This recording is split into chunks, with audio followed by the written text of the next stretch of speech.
முக்கியமாக தினசரி நடப்பு நிகழ்வுகளையும் கல்வி, விளையாட்டு, அரசியல், வாழ்க்கை முறை, மருத்துவம், தொழில்துறை, சினிமா, பொழுதுபோக்கு போன்ற பல்வேறு நிகழ்ச்சிகளையும் உடனுக்குடன் காண கேப்டன் டிவி மற்றும் கேப்டன் நியூஸ் சமூக வலைத்தள பக்கங்களோடு இணைந்திருங்கள். உங்கள் வணிகத்தை கேப்டன் டிவி மற்றும் கேப்டன் நியூஸில் விளம்பரத்தின் மூலம் மேம்படுத்த விருப்பமா? உடனே கீழே கொடுக்கப்படும் எண்ணிற்கு தொடர்பு கொள்ளுங்கள். அது மட்டும் இல்லாமல் இந்திய அரசியல் அமைப்பு சட்டப்படி 18 வயதுக்கு மேற்பட்டவர்கள் தன் வாழ்வியலை தான் என்ன வேணும்னு அவங்க டிசைட் பண்ற அத்தாரிட்டியும், ஆனா அவருக்கு பிறந்த ஒரே ஒரு பெண் குழந்தை எனக்கு எந்த தாம்பத்திய வாழ்க்கையோ வைதிக வாழ்க்கையோ எனக்கு எதுவுமே வேணாம்.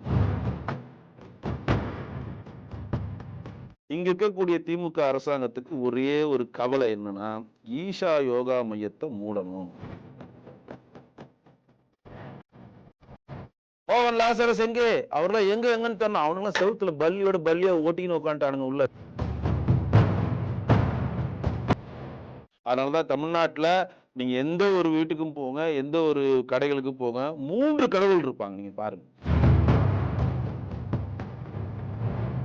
இப்ப திடீர்னு உன்னை கண்ணை திறக்க வைக்கிறோம், உன் கால் முடத்தை சரியாக்குறோம், உனக்கு டிபியை போக வைக்கிறோம். இப்ப டான்ஸ் ப்ரோக்ராம் இப்பெல்லாம். சார் வணக்கம். கடந்த 2 நாட்களாக கோயம்புத்தூர்ல இருக்கக்கூடிய ஈஷா யோகா மையத்துல காவல்துறையினர் படையெடுக்கிறத பார்க்க முடியுது. என்ன நடக்குது? உண்மையாவே அதனுடைய பின்னணி என்ன சார்? இல்ல, ஈஷா மையம் ஜக்கி வாசுதேவன் சமுதாய பணி நிறைய செஞ்சிட்டு இருக்காரு. அது மட்டும் இல்லாமல் சிவனை மையமாக வைத்து மிகப்பெரிய ஒரு பரப்புரையை அவருடைய ஆன்மீக சிந்தனை போயிட்டுருக்கு. நதிகளை இணைக்கணும்னு சொல்லிட்டு அவர் 2 வீலர் பயணங்கள்லாம் போகிறாரு. மக்கள் வாழ்வதற்கு எளிய போதனைகளை கொண்டு வராரு. அழிந்து கொண்டிருந்த இந்திய சமய நெறிகளை புதுப்பித்து மக்களிடம் கொண்டு போய் சேர்க்குறாரு. குறிப்பாக சொல்லப்போனால் அவருடைய இந்த சிவராத்திரி ஃபங்க்ஷன் மிகப்பெரிய ஒரு ஃபேமஸான ஃபங்க்ஷனு. அவரும் அதில் டான்ஸ் ஆடுவார். இந்தியாவில் இருக்கக்கூடிய செலிப்ரிட்டிஸ் எல்லாம் கூப்பிட்டு அந்த ஈஷா மையத்தில் தங்க வைத்து சிவராத்திரியனுக்கு சிவனுக்கு பூஜை பண்ணுற விஷயம் உலக பிரசித்தி பெற்ற ஒரு விழாவாக இருக்குது. உலக நாடுகள் இருக்கிற பல பேர் அவருடைய சீடர்களாக இருக்காங்க. குறிப்பாக சொல்லப்போனால் ஒரு சிவராத்திரிக்கு மாண்புமிகு பிரதமர் மோடிஜி அவர்களே நேரடியாக அதில் கலந்துக்கிட்டார். அந்த இரவு ஃபுல்லாக முழித்திருந்து சிவனுக்கான தன்னுடைய அர்ப்பணிக்கப்படக்கூடிய இந்து மதத்தை காக்கக்கூடிய சிவனுடைய புகழை பரப்பக்கூடிய ஒரு ஆளாக ஈஷா மையத்தினுடைய ஜக்கி வாசுதேவன் இருக்கிறார். இப்போ இதில் என்னென்னா, ஜக்கி வாசுதேவரில் ஆழியார் பக்கத்தில் தான் ஈஷா யோகா மையம் இருக்குது. அது மிகப்பெரிய பல ஏக்கர்கள் பரப்பளவு கொண்டது. அது உள்ளே மர்மமாக இருக்குது. அது உடலில் பாதாளர் இருக்குது, தங்கம் சுரங்கம் இருக்குது, அங்கே சிறை இருக்கிறது, என்னென்னமோ கட்டி விட்றானுங்க. இங்கே இருக்கக்கூடிய இந்த மாதிரி ஒரு பொது வழியில் ஈஷா யோகா மையத்தை பற்றி தவறாக பேசுபவர்களுக்கு ஒரு வேண்டுகோளாக விதிக்கிறோம். என்னென்னா, நீங்கள் நேராக ஒரு வாட்டி ஈஷா யோகா மையத்துக்கு போங்க. ஒன்றும் தப்பு இல்லை. நிறைய ஏக்கரில் இருக்குது. நல்ல இயற்கை கொஞ்சம் எழில்களோட நீங்கள் அது உள்ளே போயிட்டு வெளியே கடவுளை தரிசித்த மிகப்பெரிய ஒரு மன அமைதி உங்களுக்கு ஏற்படும். அந்த இடத்துல ஒரு சட்டவிரோதமாக யாரையும் அடைத்து வைப்பதோ, சட்டவிரோதமாக ஜெயில் இருக்கிறதோ அப்படிலாம் எதுவுமே கிடையாது. எல்லாம் திறந்த வெளியில் இருக்கும் எல்லா விஷயங்களும்.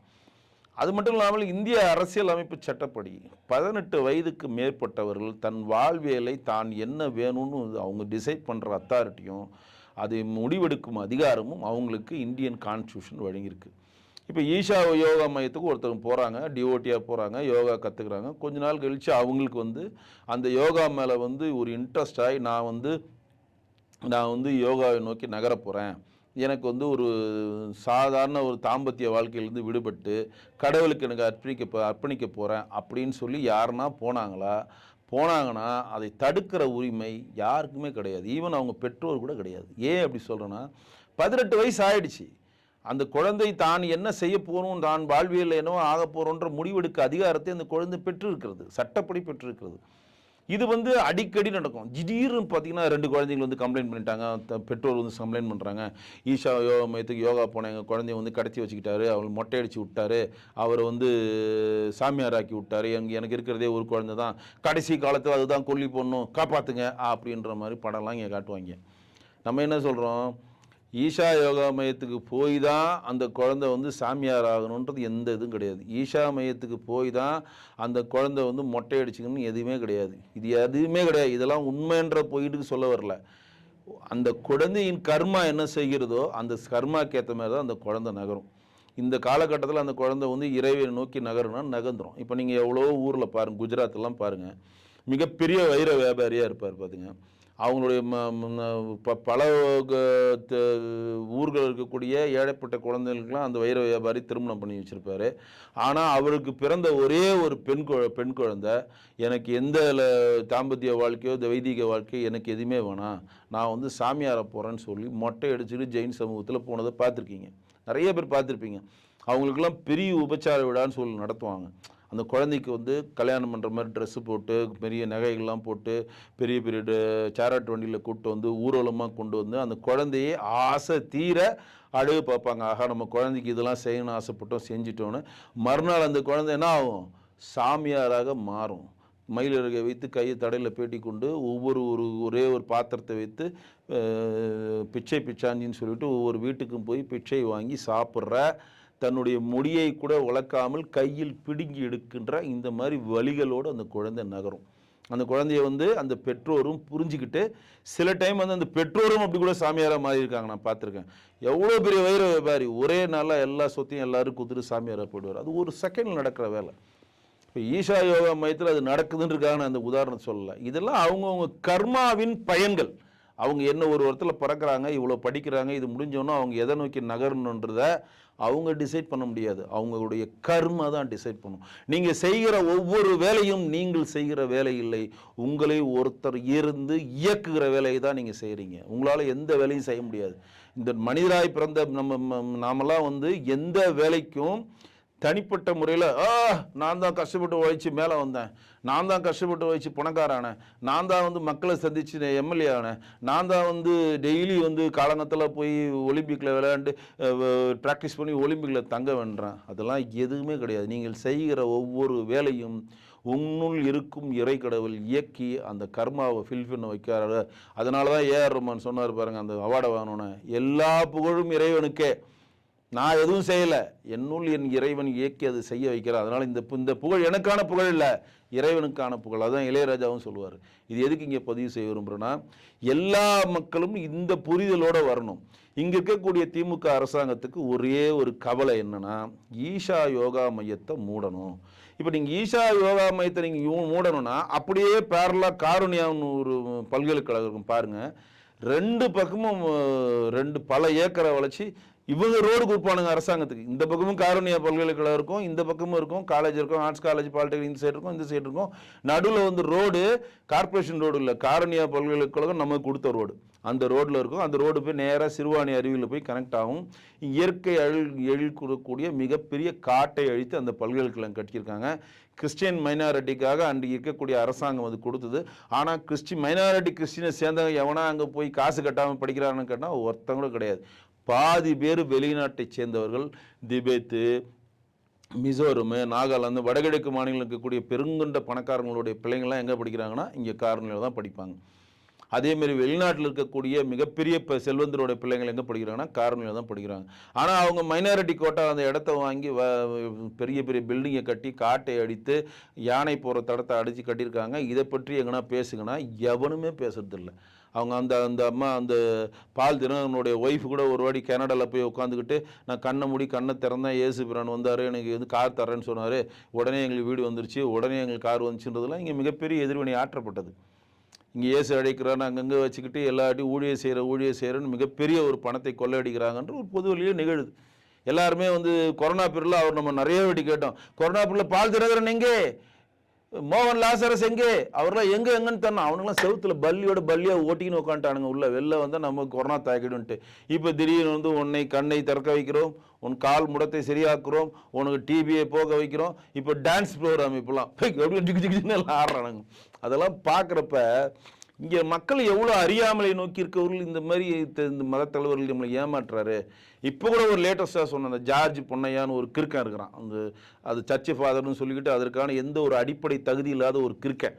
வாழ்கிறது தமிழ்நாட்டில், சுவாசிக்கிறது இந்திய மண்ணை, சாப்பிட்றது இந்திய விவசாய விளைவித்த சாப்பாட்டை, குடிக்கிறது இந்திய தண்ணியை. அவர் சொல்கிறாரு பாரத் மாதாவுக்கு காலையில் வந்து மிதிச்சா வந்து அசிங்கமாயிடும், அதனால் வந்து காந்தி வந்து நடக்கிற மாதிரி நான் நடக்க மாட்டேன். காந்தி எம்எல்ஏ நடக்கிற பாருங்க, அவர் செருப்பு போட மாட்டார். அவர் வந்து பாரத் மாதா மேலே மிதிச்சா வந்து மாதா மிதிக்கிற மாதிரி ஒரு ஃபீல் இருக்கிறனால நான் செருப்பு போட மாட்டேன் அப்படின்னு சொல்லி அவர் சொன்னதுக்கு இவர் பதில் சொல்கிறாரு, நான் செருப்பு போட்டு தான் நடப்பேன், ஏன்னா அவ்வளோ அசிங்கம் அப்படின்னு சொல்லி நல்லா வாங்கி கட்டிக்கினாரு. ஒரு 15 நாள் ரிமாண்ட் ஆனார். இப்போ லேட்டஸ்ட்டாக ஒரு காமெடி பண்ணார், அப்பாவுக்கு சொன்னார், அப்பாவெல்லாம் கிறிஸ்டியானிட்டியை ஃபாலோ பண்ணதுனால தான் இன்றைக்கி சபாநாயகராக இருக்கார், அப்போ அவர் கிறிஸ்டியானிட்டி ஃபாலோ பண்ணலன்னா மணி அடிச்சிட்டு இருப்பாரு அப்படின்னாரு. இதுக்கு எந்த எதிர்வினையும் இல்லை. அப்பாவும் வாய முடின்னு மௌனமாக இருக்கார். இப்போ எதுக்கு இங்கே சொல்ல இந்த பதிவு செய்ய விரும்புகிறேன்னா, இங்கே இருக்கக்கூடிய எளிய மக்களை, அதாவது கல்வி அறிவு கம்மியாக இருக்கக்கூடிய மக்களை நாம் ஏதோ ஒரு தாழ்ஜாப்பு வேலையை சொல்லி ஏமாற்றி அவங்கள மதம் மாற்றலாம். அது பொது வழியிலே சொல்கிறோம், நாங்கள் இந்து மதத்தில் இருக்கவங்கள மாற்றேன்யா, ஆமாயா நாங்கள் மாத்திரையா கிறிஸ்டினுக்கு, எங்கள் வேலையாக தான்யா, எங்கள்கிட்ட வந்து அவன் வந்து சபாநாயகர் ஆவான்யா, உங்கள்கிட்ட தான் மனிதாயம் அடிப்பான் அப்படின்றார் அவர். இது இங்கே வந்து இந்த அறியாமை இதை அவர்கள் வந்து பயன்படுத்துகிறார்கள். இதில் நீங்கள் விழிப்படைஞ்சிக்கணும்னு தான் சொல்கிறோம். நம்ம ஒன்றும் கிறிஸ்டியானிட்டிக்கு எதிரான கிடையாது. அவரவர் மார்க்கம் அவருக்கு, உன்னுடைய மார்க்கம் உனக்கு, என்னுடைய மார்க்கம் எனக்கு, அவரவர் தெய்வம் அவரவர்களுக்கு பெருசு. அதுதான் நம்மளுடைய இது. ஒன்றே குலன் ஒருவனே தேவன் திருமுருகல் சொன்ன பழமொழியை நோக்கி தான் நம்ம நகர்றோம். அதனால தான் தமிழ்நாட்டில் நீங்கள் எந்த ஒரு வீட்டுக்கும் போங்க, எந்த ஒரு கடைகளுக்கு போங்க, 3 கடவுள் இருப்பாங்க. நீங்கள் பாருங்கள், சிவன் இருப்பார், இந்த சைடு வந்து அல்லா இருப்பாங்க, இந்த சைடுக்கு இயேசு இருப்பார். ஏன்னா எல்லா கடவுளையும் நம்ம மதிக்கிறோம், அதில் மாற்றில்லை. ஆனால் இந்த மாதிரி போலி ஃபாதர்ஸ், இந்த மாதிரி போலியாக மக்கள் மனதை மனைமாற்றி ஏமாற்றுவர்கள் நீங்கள் விழிப்பாருங்க. அப்போ ஈஷா யோகா மையத்துக்கு ஒரு மிகப்பெரிய ஒரு பவர் செக்டார் இருக்குது. அவருடைய செக்டார் சென்ட்ரல் கவர்மெண்ட் வரையும் போகுது. அதன் மூலம் இங்கே இருக்கக்கூடிய பல எம்எல்ஏக்கள் பல லிங்கை வச்சு அவங்க சென்ட்ரல் கவர்மெண்ட்டில் காரியத்தை நோக்கி நகர்த்துறாங்க. அழிக்க முடியாத ஒரு சக்தியாக அவர் மாறுறாரு அப்படின்ற ஒரு பயத்தை இங்கே திமுகவுக்கு ஒரு கிளி ஏற்படுத்திட்டு இருக்கிறதுனால தான் யாரா ஒருத்தர் எங்கன்னா ஒரு விஷயம் நடக்கும் அவனை தூக்கி கம்ப்ளைண்ட் கொடுக்க வச்சு நாங்கள் போலீஸ் போகிறோம் இது போகிறோன்றப்ப ஒரு கட்டத்தின் மூலம் இது ஈஷா மையத்தினுடைய ஜக்கி வாசுதேவ போய் நீங்கள் கேட்டிங்கன்னா அவர் தெளிவாக சொல்கிறார், சட்டம் அதன் கடமையை செய்யும், சட்டப்படி நீங்கள் நடவடிக்கை எடுக்கணும். அவர் பாட்டு உள்ளே போயிடுறாரு. நீ வந்து சர்ச் பண்ணுறியா பண்ணிக்க, சர்ச் வாரண்ட் இருக்கா போய் பண்ணிக்க, யாருன்னா அப்புறம் பொண்ணுங்களை வந்து நாங்கள் அடைச்சி வச்சுருக்கோமா கூட்டிகிட்டு போ, ஓப்பன்னியா அது நான் போயிருக்காங்க, நீங்களும் போங்கன்னு சொல்கிறோம். யார் யாருக்கு ஈஷா மையத்தின் மூலம் டவுட் இருக்கா தயவு செய்து போங்க. அது என்ன குறிப்பிட்ட ஆளை தான் உள்ளே விடுவேன்னு சொல்லி வச்சுருக்காங்களா? இல்லாட்டி நீங்கள் வந்து ஒரு பிரதமர்கிட்ட லெட்டர் வாங்கிட்டு வாங்க அப்போ தான் உள்ளே விடுவேன்னு சொல்கிறாங்களா? யார் வேணால் போகலாம், சிவனை தரிசிக்கலாம், அந்த இடத்தை சுற்றி பார்க்கலாம், தியானம் பண்ணலாம், அங்கே சாப்பிட்லாம், இங்கே இருக்கலாம், முடிந்தால் வந்து உங்களுக்கான பங்களிப்பு அங்கே கொடுக்கலான்ட்டு எல்லாமே பொது வழியில் ஓப்பன் புக்காக அங்கே இருக்குது.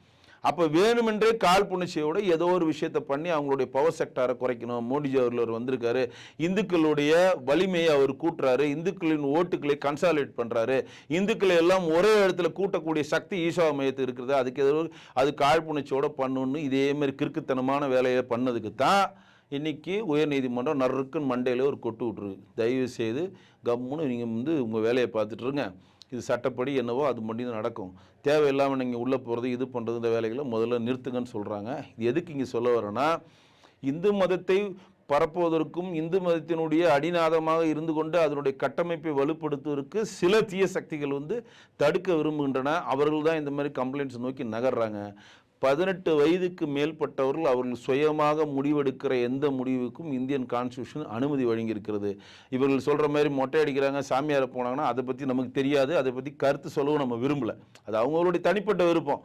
அவங்க சாமியாரை போகிறதோ மொட்டை அடிக்கிறதோ அங்கேயே இருந்து சேவகம் செய்கிறதோ அந்த குழந்தையோட தனிப்பட்ட விருப்பம், நான் தலையிட முடியாது. ஆனால் நீங்கள் என்ன நினைக்கிறீங்க, இந்த மாதிரி ஒரு வயதான இந்த மாதிரி ஒரு 18லேருந்து 22 வயசு உள்ள பசங்களுக்கு வந்து தீர்மானிக்க முடிவை வந்து தீர்மானிக்கக்கூடிய சக்திகள்னு ஃபீல் பண்ணால் தயவுசெய்து ஈஷா யோகா மையத்துக்கு அனுப்பாதீங்க.